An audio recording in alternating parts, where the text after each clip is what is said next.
जोर लगा के हैशा। थोड़ा और जोर लगाओ भीम। रहने दो भीम, तुमसे ये नहीं उठने वाला। वैसे ताकत आजमाने के और भी तरीके हैं, चाहो तो मुकाबले में भी अपना बल आजमा सकते हो भीम। इतना कष्ट उठाने की जरूरत नहीं है। नहीं दुशासन, मुझे अपने तरीके ही पसंद है। इसमें मुझे तो कोई कष्ट नहीं होता, पर मुकाबले में सामने वाले को कहीं डर तो नहीं गए कि तुम 5 और हम 100?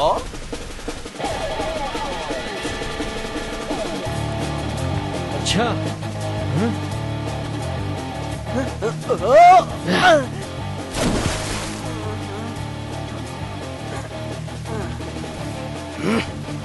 मैंने कहा ना, मुकाबले में सामने वाले को कष्ट हो सकता है भैया दुशासन। फिर वो 100 हो या 1000।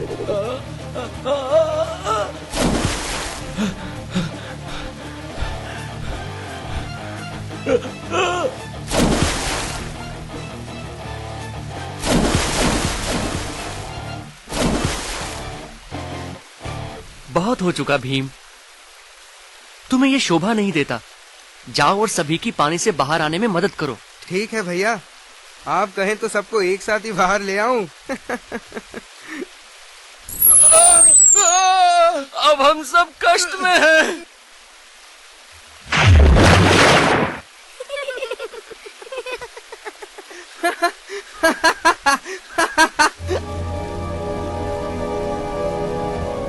आप स्नान कर चुके हैं कि अपने भाइयों के साथ करना चाहेंगे? भीम, बस खत्म करो ये सब और चलो यहाँ से। पर भैया, शुरुआत उन्होंने की थी। ये सब क्या चल रहा है? तुम लोग तो अनुशासन में रहना जैसे भूल ही गए हो। हाँ? अब समय आ चुका है विदुर, इन बच्चों के अनुशासन और अपनी संस्कृति को समझने का। आप गुरु कृपाचार्य को बुलावा भेज दीजिए। जी पितामह।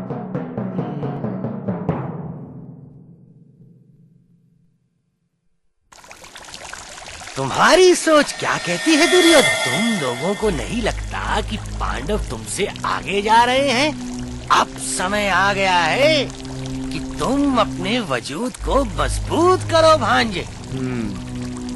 हमें उन्हें सबक सिखाना ही पड़ेगा। प्रणाम कृपाचार्य। प्रणाम पितामह। मैंने आज आपको कौरवों और पांडवों के बारे में बात करने के लिए बुलाया है।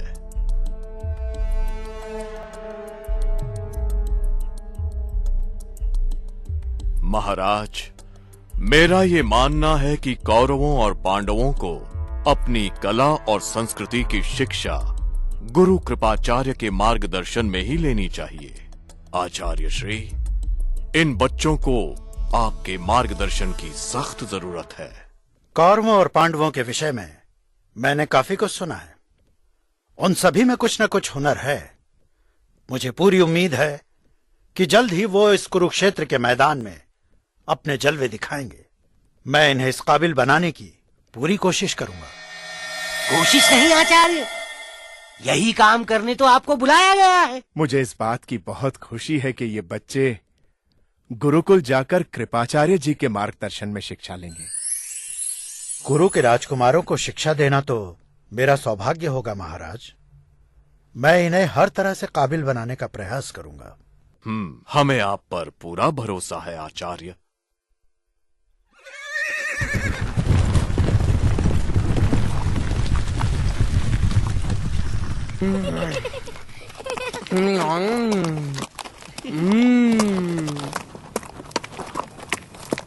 देखा उन्हें?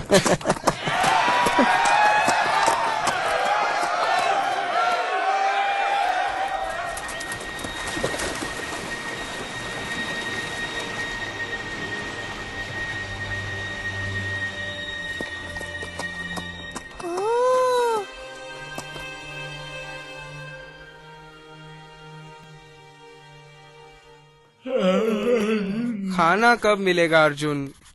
अभी तो पूरा 1 पहर बाकी है भीम। 1 पहर? तब तक तो भूख से मर जाऊंगा मैं। पर आपने तो मेरा नाश्ता भी खाया था ना? चुप रहो वरना तुम्हारा खाना भी खा जाऊंगा। आपने मेरा नाश्ता भी तो। नाश्ते और खाने में अंतर होता है बच्चे।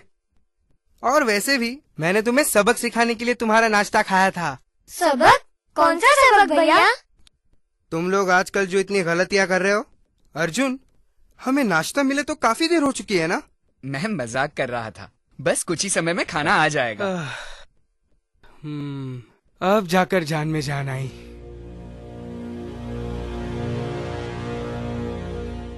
मैं ये जानने के लिए काफी उत्सुक हूं पितामह कि कौरवों और पांडवों की शिक्षा कैसी चल रही है। मुझे तो उन पर पूरा विश्वास है कि वो सभी परीक्षाओं में सफल हो रहेंगे। जरूर।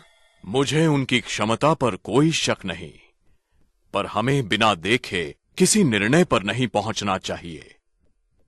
आचार्य कृपाचार्य ही इस बात का फैसला कर सकते हैं। क्यों ना हम खुद ही वहां चले और देखें कि हमारे राजकुमारों की शिक्षा कैसी चल रही है।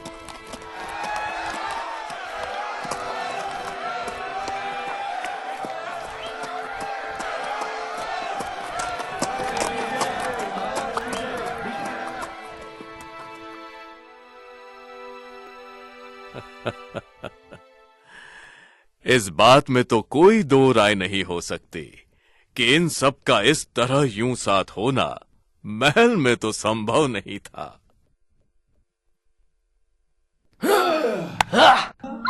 अरे नहीं, अब इसे वापस कैसे लाएंगे? कौन कुएं में कूदना चाहता है? छोड़ो उस गेंद को, हम नई ले लेंगे। मेरे ख्याल से हम उसे वापस लाने की कोशिश कर सकते हैं। अच्छा, वो कैसे? क्या आप कुएं में छलांग लगाने वाले हैं भैया युधिष्ठिर? वैसे एक और तरीका है, बस आप सभी को थोड़ा सा कष्ट देना होगा पिछली बार की तरह। मैं आप लोगों को पानी में फेंक देता हूँ और गेंद अपने आप ऊपर आ जाएगी। शांत भीम। सभी चीजें ताकत से हासिल नहीं की जा सकती। अक्सर हमें अपने दिमाग का उपयोग भी करना होता है और परेशानी का हल मिल जाता है।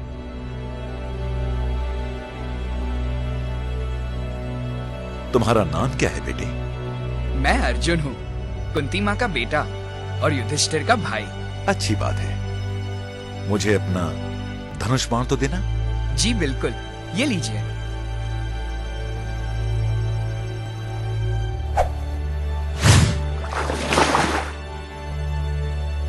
आपने तो जादू ही कर दिया। हम तो ये तरीका कभी सोच भी नहीं सकते थे। ये महान गुरु द्रोणाचार्य हैं बच्चों, इन्हें किसी परिचय की जरूरत नहीं। ये तो हमारे लिए बहुत खुशी की बात है कि गुरु द्रोण हमारे बीच हैं। मैं तुम लोगों को जल्द ही इनके बारे में बताने वाला था, और विधि का विधान देखो, वो स्वयं ही हमारे समक्ष आ गए। प्रणाम भीष्माचार्य, आपसे फिर मिलकर खुशी हुई। ये तो मेरा सौभाग्य है गुरु द्रोण।